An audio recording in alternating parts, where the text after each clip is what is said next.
This is Project Grey Wolf, an E.C.D custom Defender 110 built to our client's exact specification.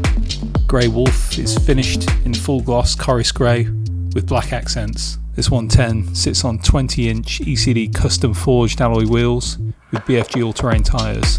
Grey Wolf also features a 6-point external roll cage, tubular A-bar front bumper with worn winch, 4 round LED spot lamps up front and 2 at the rear.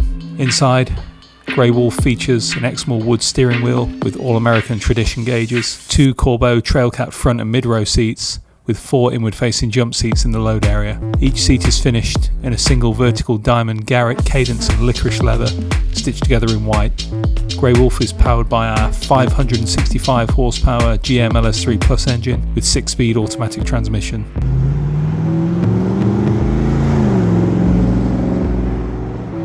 This 110 also features an array of modern touches such as GL audio sound system, Apple CarPlay, wireless charging and access to USB ports throughout.